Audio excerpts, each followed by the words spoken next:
Bonjour à tous, c'est Pierre-Marie, French by Ear, Fransugo no Kikitori. Bienvenue dans un nouvel épisode de mon podcast. La semaine dernière, je suis allé boire un apéro avec une amie dans un café, dans mon café préféré juste à côté de chez moi.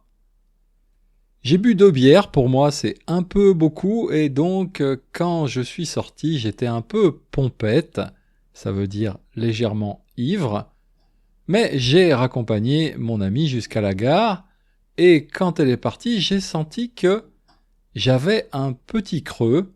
Avoir un petit creux, ça veut dire avoir un peu faim. J'avais donc ce petit creux et en face de la gare il y a un petit supermarché où j'achète de temps en temps des biscuits au chocolat, mais ils vendent aussi des sandwichs qui sont un peu meilleurs que les sandwichs des combini. Et donc j'y vais, j'achète mon sandwich, je rentre à la maison, je mange mon sandwich, je prends une douche, et comme souvent, dans la douche, j'ai eu quelques idées, et je me dis, tiens, je vais noter ces idées dans mon carnet. J'ai un carnet que j'utilise tous les jours. Il me sert à peu près à tout. Dans ce carnet, je mets mes rendez-vous, donc c'est en même temps un agenda, mais je note aussi mes idées, mes impressions, les listes de choses à faire, des recettes de cuisine, les livres que j'ai lus, les livres que j'ai envie de lire, la musique, etc. Ce carnet me sert à tout.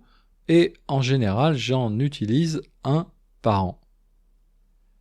Mais là, donc, je sors de ma douche avec mes idées, mes nouvelles idées, et pas de carnet.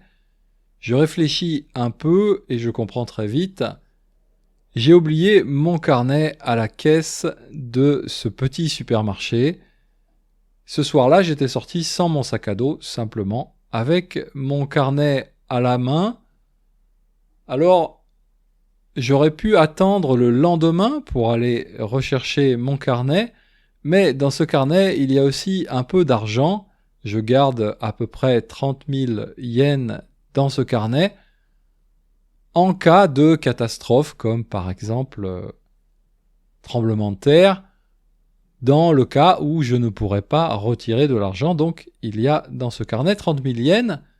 Du coup, je retourne après ma douche à cette supérette, c'est à peu près 7 minutes à pied, et sur le chemin, je réfléchis comment je vais expliquer mon problème en japonais.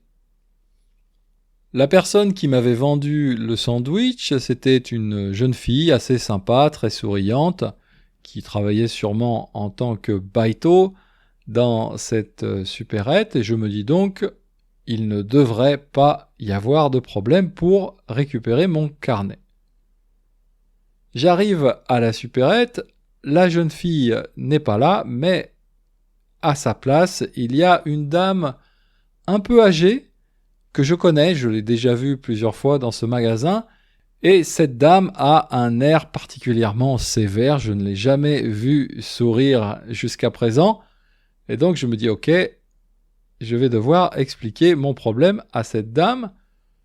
Donc je lui dis, elle me regarde sans sourire, évidemment, comme d'habitude, et elle me demande de décrire mon carnet. Évidemment, c'est la procédure normale dans le magasin, il faut que j'explique comment est mon carnet, quel est le signe distinctif de mon carnet. Ça veut dire qu'est-ce qui distingue mon carnet d'un autre carnet.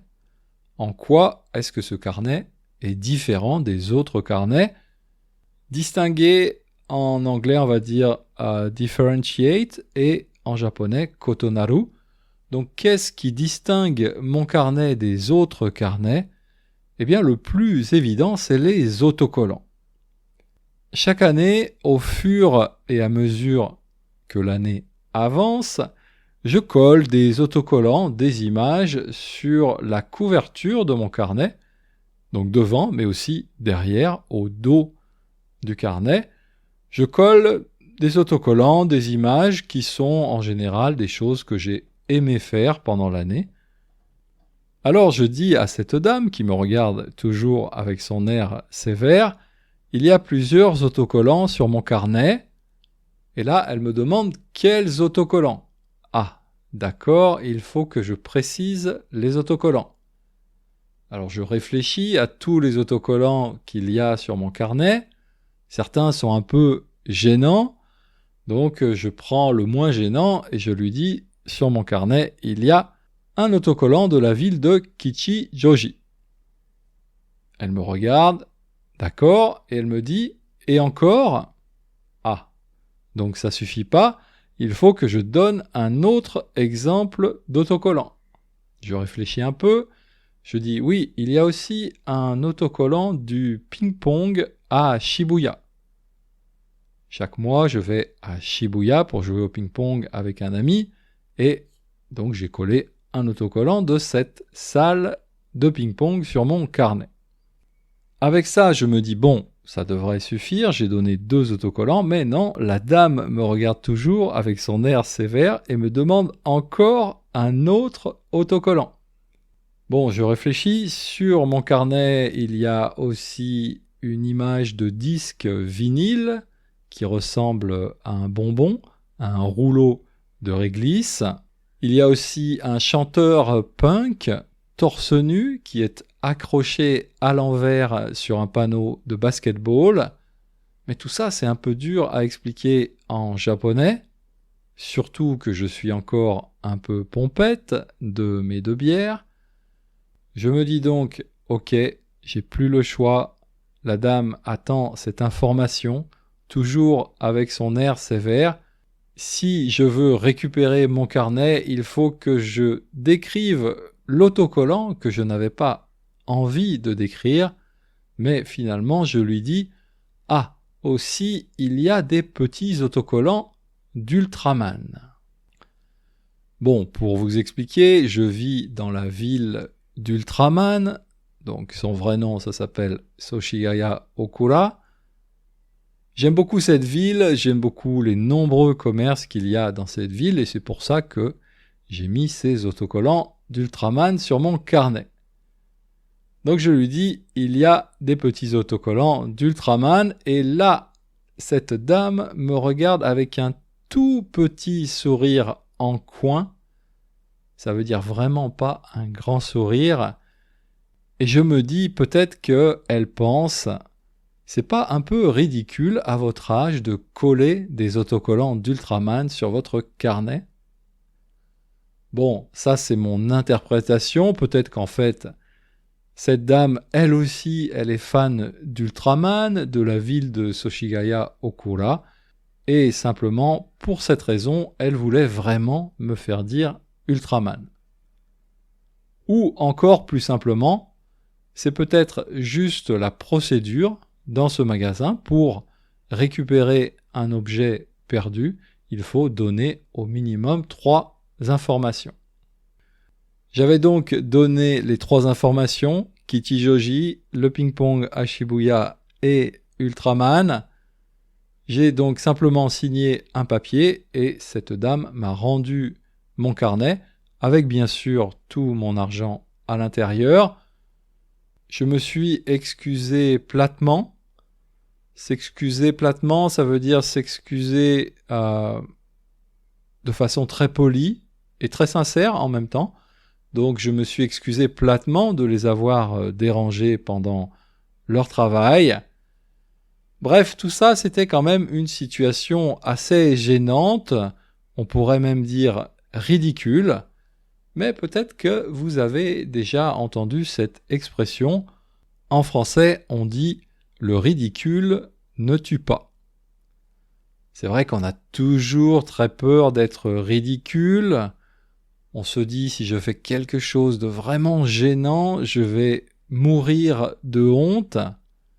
Mais non, on ne meurt jamais de honte.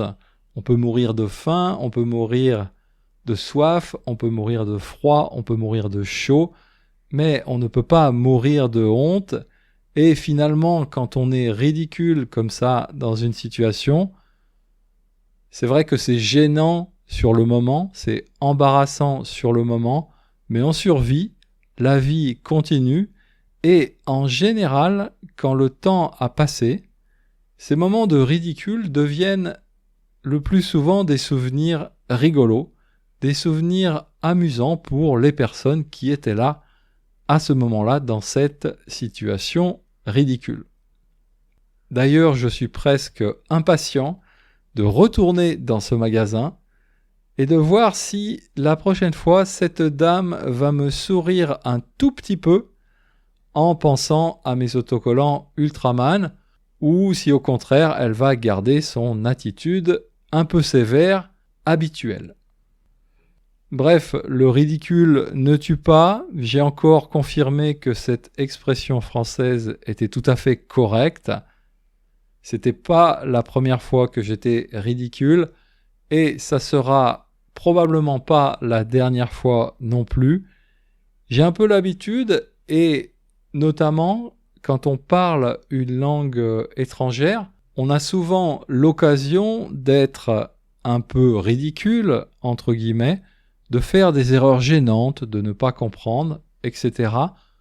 À mon avis, il ne faut pas du tout avoir peur de ces situations, au contraire, et on peut donc aussi se rappeler dans ces moments-là cette expression française, le ridicule ne tue pas. Voilà, c'est tout pour aujourd'hui et je vous dis à bientôt. Mata Jikai.